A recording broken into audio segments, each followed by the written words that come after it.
حضرات محترم، ہماری یہ اتنی بڑی سعادت ہے کہ جسے میں الفاظ کے اندر بیان نہیں کر سکتا۔ میری خواہش تو یہ تھی کہ ہمارے حضرت جنہوں نے ہم پہ اتنا بڑا کرم کیا، وہ 4 بجے کے بعد بیان فرماتے جب مجمع سارا اکٹھا ہو جاتا، چونکہ لوگ ابھی نمازیں پڑھ کے اپنی اپنی مساجد سے آئیں گے۔ حضرت کل ہی تشریف لائے ہیں اور ہم نے حضرت سے گزارش کی، ہماری گزارش کو شرف قبولیت بخشا۔ آگے حضرت نے بولٹن کا بھی سفر کرنا ہے۔ میں اسی طرح ہمارے بڑے حضرت مولانا سید اسد مدنی رحمت اللہ علیہ، ان کو بھی دیکھا کہ بعض دفعہ ہم ساتھ ہوتے تھے، ہم تھک جاتے لیکن حضرت نہیں تھکتے تھے، اور یہی معاملہ حضرت مولانا سید ارشد مدنی دامت برکاتہم العالیہ ان کا ہے۔ انہوں نے چونکہ آگے بھی سفر کرنا ہے اور تھکے ہوئے بھی ہیں، تو میں ان سے گزارش کروں گا کہ چونکہ حضرت کوئی تعریف کی جائے تو فوراً منع کر دیتے ہیں، روک دیتے ہیں، اس لیے بلا کسی ایسے الفاظ کے میں حضرت سے گزارش کروں گا وہ تشریف لائیں اور اپنے ملفوظات سے ہمارے امام کو تازہ کریں۔ علماء دیوبند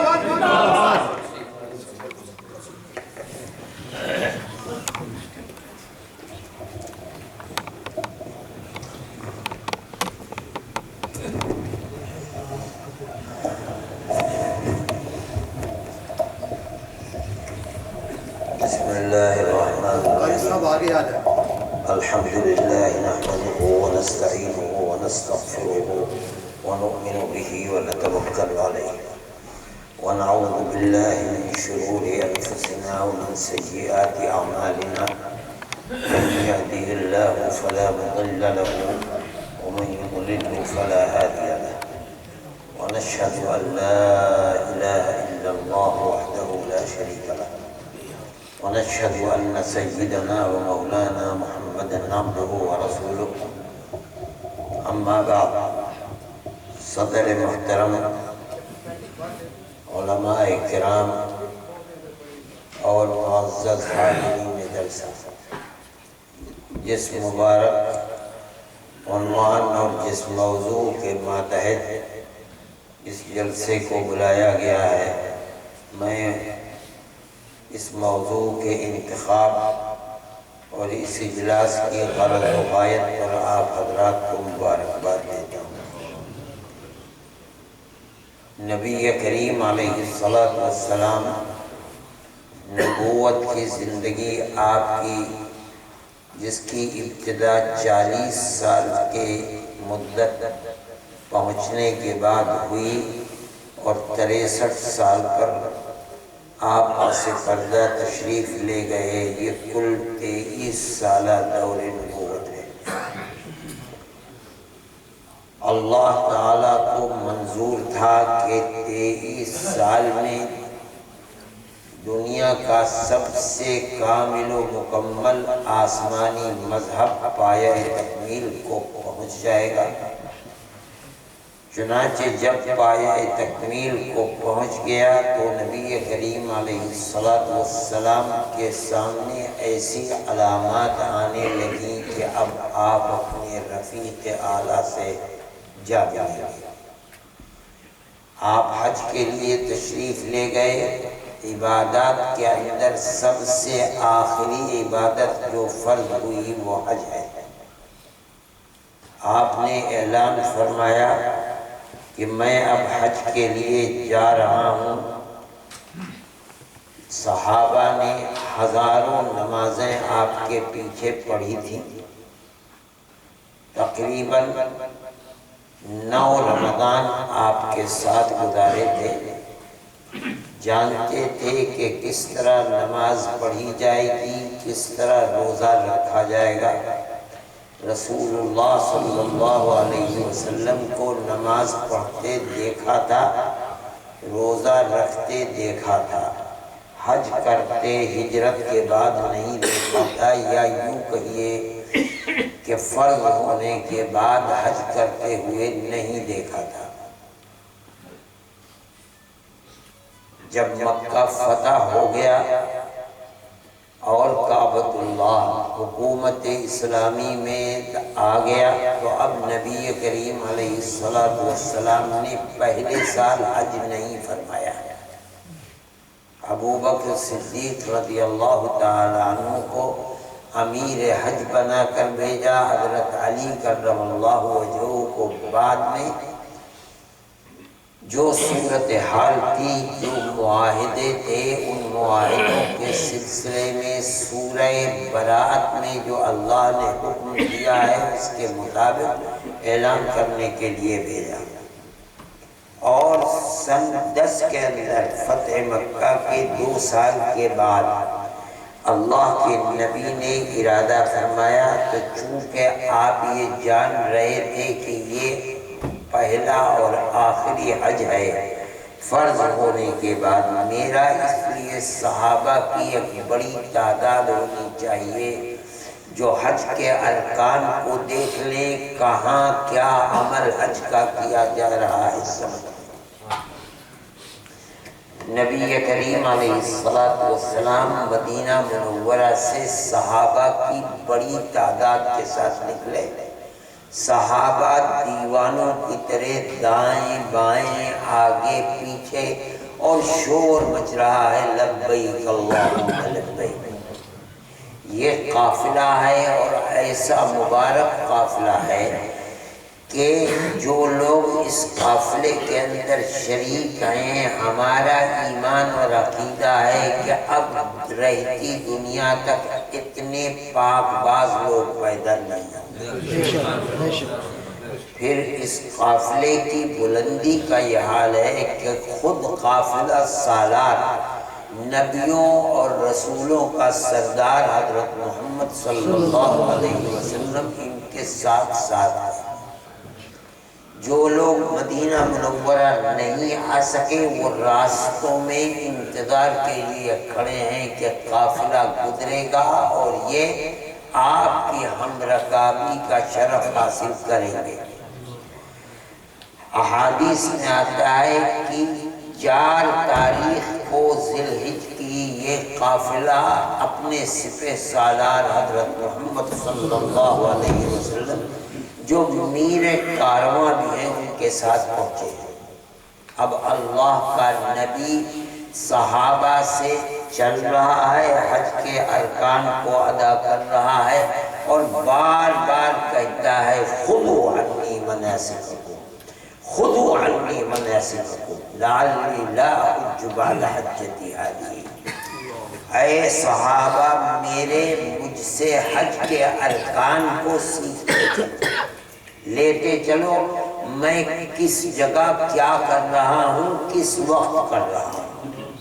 وہ فرماتے ہیں ہو سکتا ہے کہ پھر اب اس حج کے بعد میں پھر کبھی حج نہ کر سکوں۔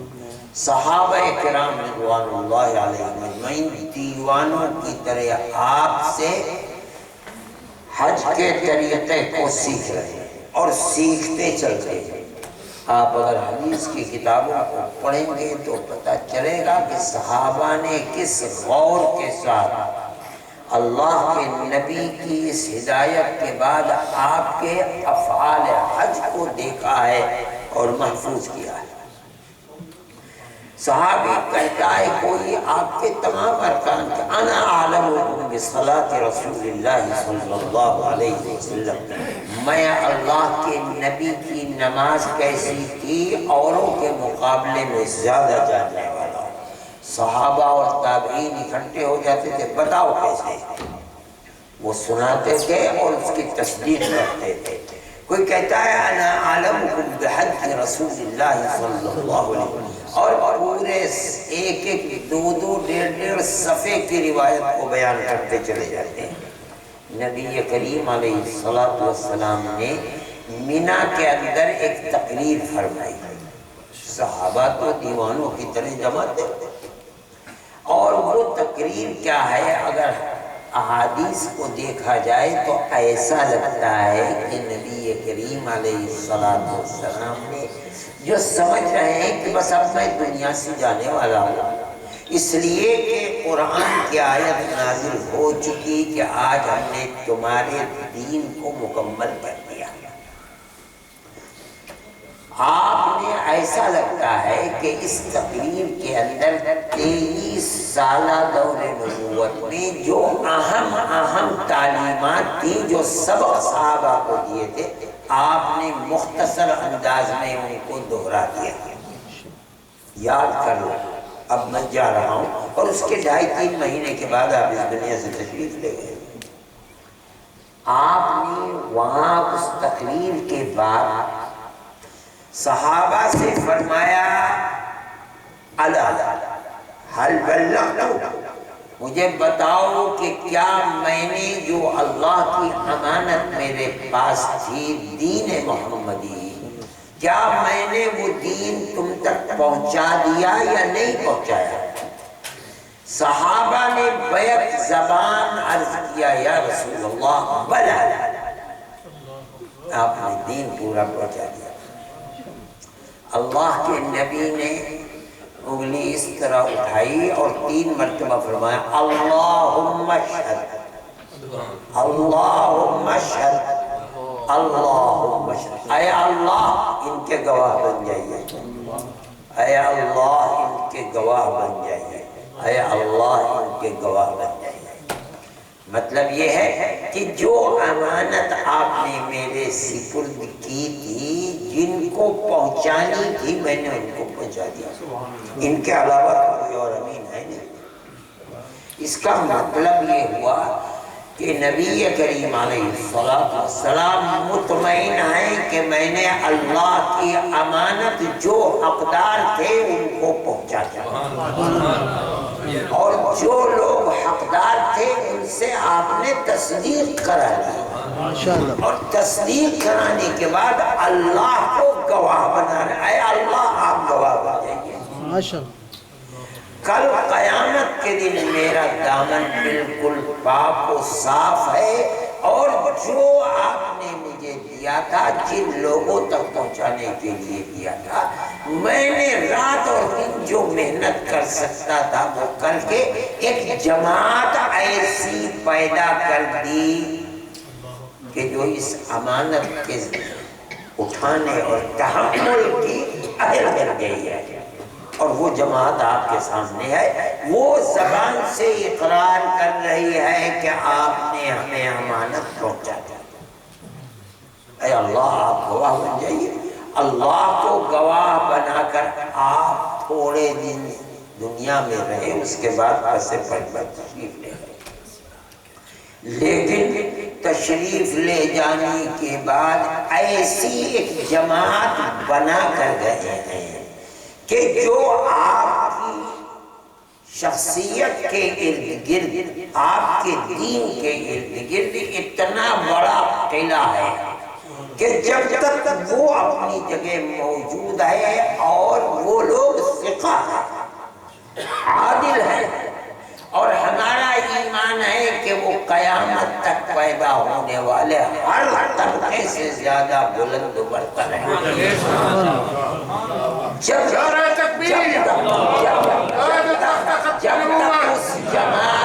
تک اس جماعت نے چاروں طرف سے آپ کی ذات کو اور آپ کے دین کو گھیرے میں لے رکھا ہے، دین کا کچھ بھی غلط،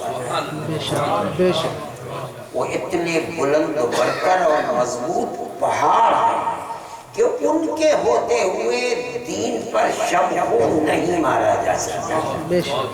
اسی لیے ہر باطل دنیا کے اندر جب نقب لگانا چاہتا ہے تو سب سے پہلے صحابہ کی ثقافت پر حملہ کرتا ہے۔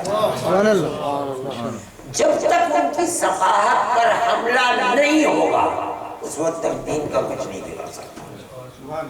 قرآن کو لانے والے وہی ہیں، قرآن کو آپ سے لے کر منتقل کرنے والے وہی ہیں، الفاظ قرآن کو آپ سے لے کر منتقل کرنے والے الی یوم القیامہ قرآن کے الفاظ میں مراد خداوندی کیا ہے، اللہ کیا فرمانا چاہتا ہے، آپ سے سیکھ کر منتقل کرنے والے قیامت تک وہی لوگ ہیں۔ سارا دین حدیث، ہر چیز کو رسول اللہ سے لے کر اور آج تک اور آج کے بعد قیامت تک وہی لوگ منتقل کرنے والے جو طبقہ یعنی اہل سنت والجماعت ان کو قابل اعتماد مانتا ہے، رسول اللہ کا صحیح امین مانتا ہے، اس کے نزدیک آج سے 1400 سال پہلے جیسا قرآن تھا آج بھی ویسے ہی اور قیامت تک ویسے ہی رہے۔ بے شک۔ ہاں،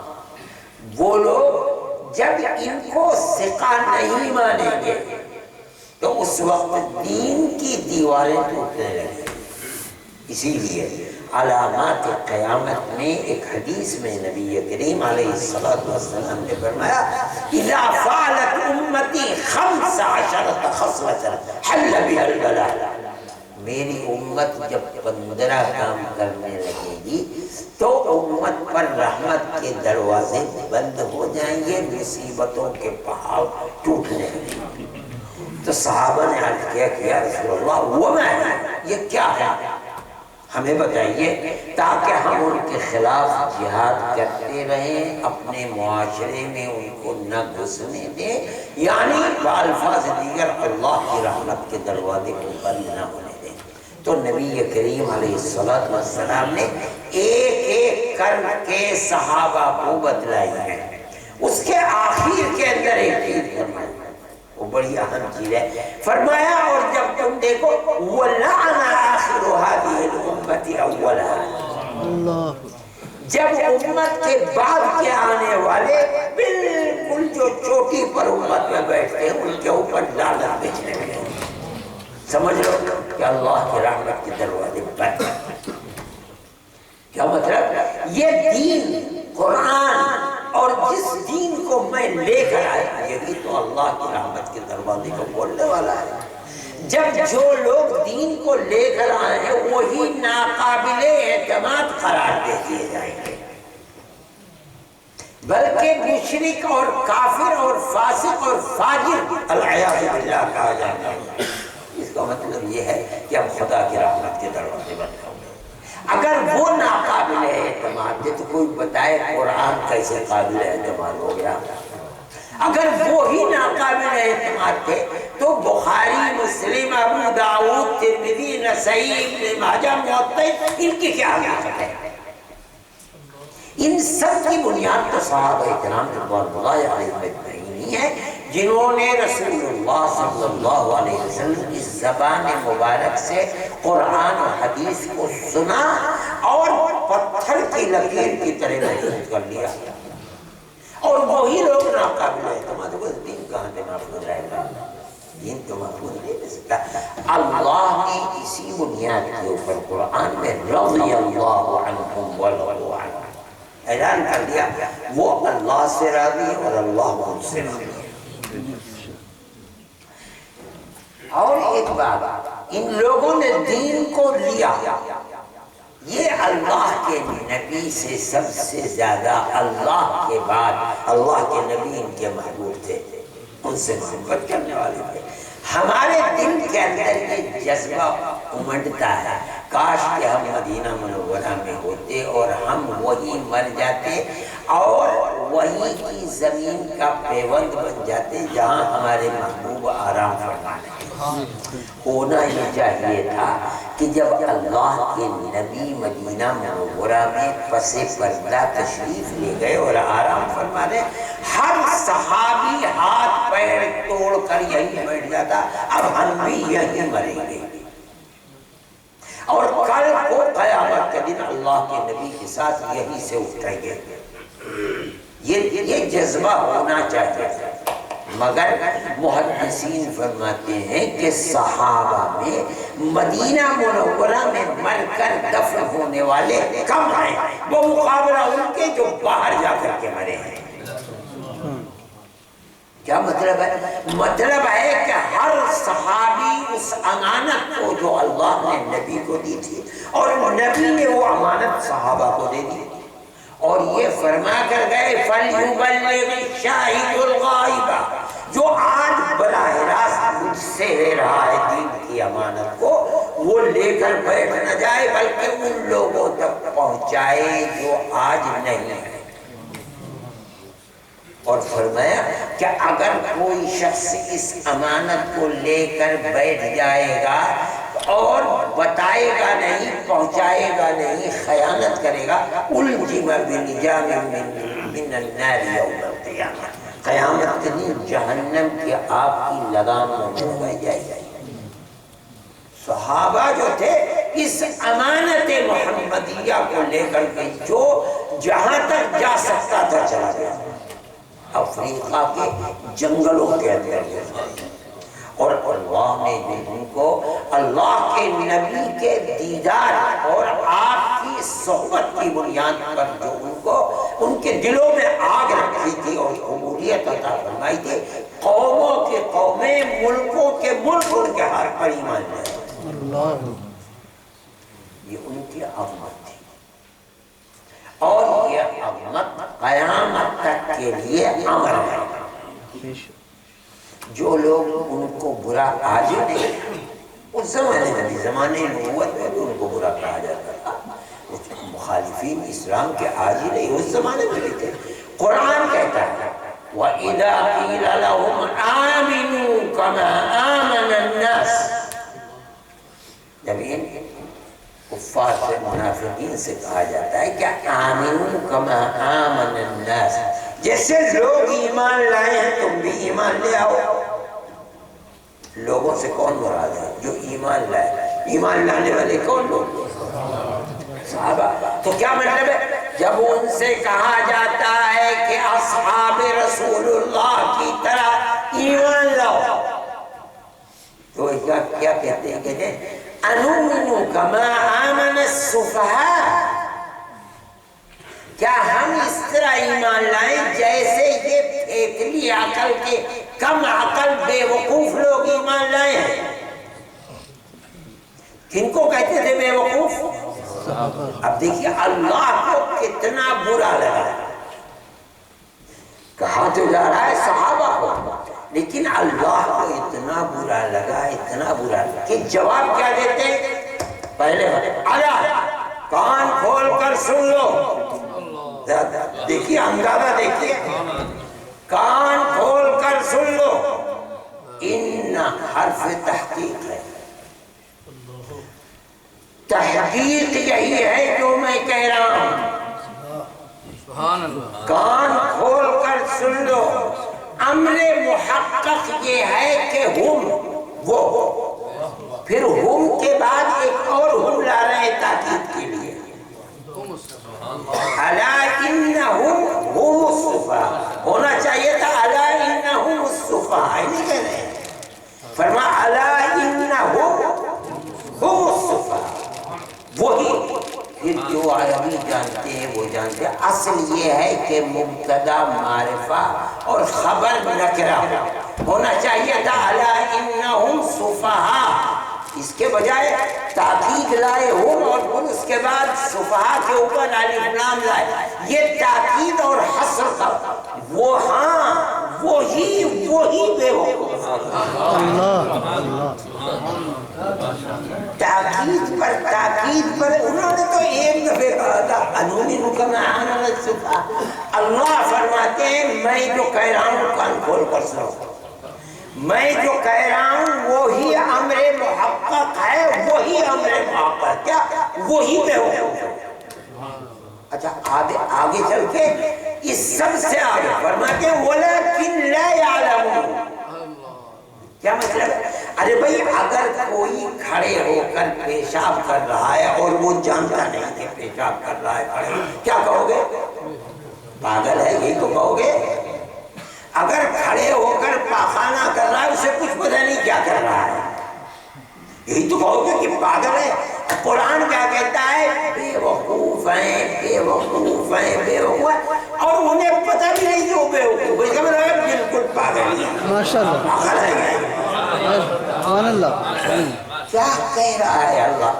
اللہ کو کتنی محبت ہے صحابہ صحابہ خلافت راشدہ۔ قرآن کی طرز تعبیر کو دیکھیے، اس کو کتنا برا لگا ہے کہ صحابہ کو علم نبوت کے جو سب سے بڑے امین ہیں اور وہ علم نبوت جس کی حکومت الہ یوم القیامت چلی گئی، اب کوئی دوسرا نبی آنے والا نہیں ہے جو قیامت کے اندر جنت کا ٹکٹ کوئی دے کچھ نہیں، اب تو جو آپ نے ٹکٹ دیا ہے وہی الہ یوم القیامت چلے گا، اور اس کے امین صحابہ یہ پاگل ان کو کہتے ہیں صفا۔ قرآن کہتا ہے کہ وہ تو پاگل ہیں، انہیں پتہ ہی نہیں۔ اللہ میرے بھائی یہ عظمت ہے صحابہ کی، صحابہ کی یہ عظمت جب تک مومن کے دل کے اندر ہے وہ راہ آپ کے اوپر ہے، وہ معیار ہے۔ بے شک بے شک اہل سنت والجماعت کا عقیدہ، اگرچہ لوگ بھی کہتے ہیں کہ رسول خدا کے سوا کوئی معیار حق نہیں ہے، کہتے ہیں لوگ یہ، مگر قرآن تو یہ کہتا ہے اور حدیث کے وہ معیار حق ہیں۔ بے شک بے شک قرآن کہتا ہے فَإِنْ آمَنُوا بِمِثْلِ مَا آمَنْتُمْ بِهِ فَقَدِ اهْتَدَوْا، اگر لوگوں کا ایمان ان کا ایسا ہے جیسا تمہارا ایمان ہے اے محمد اور اے اصحاب محمد، فَقَدِ اهْتَدَوْا، تو وہ ہدایت پر۔ اللہ اگر ان کا ایمان تمہارا جیسا ایمان نہیں ہے تو وہ ہدایت کے اوپر نہیں ہے۔ اس کا کیا مطلب ہے؟ معیار حق کا تمہارا ایمان ہے، قیامت تک اگر کسی کا ایمان تمہارے ایمان کے اللہ نے سرٹیفکیٹ دے دیا فقط اہتدوا۔ اس لیے اہل سنت والجماعت کا تو مسلک یہی ہے کہ صحابہ معیار حق ہیں، کوئی اگر ان کو فاسق و فاجر العیاذ باللہ کہتا ہے میں کہوں گا قرآن سے وہی فاسق ہے اور وہ پاگل ہے، میں نہیں کہہ رہا ہوں، قرآن کا انداز تعبیر یہی ہے۔ کوئی کہتا ہے وہ معیار حق نہیں ہے، میں کہتا ہوں وہی معیار حق ہے۔ اللہ کے نبی نے بھی فرما دیا ما انا علیہ واصحابی، فرمایا 73 فرقے ہوں گے اور جگہ 72 ہوئے، میرے یہاں 73 فرقے ہوں گے، کلہم فی النار الا واحدہ۔ صحابہ نے عرض کیا من ہم یا رسول اللہ، وہ کون ہے؟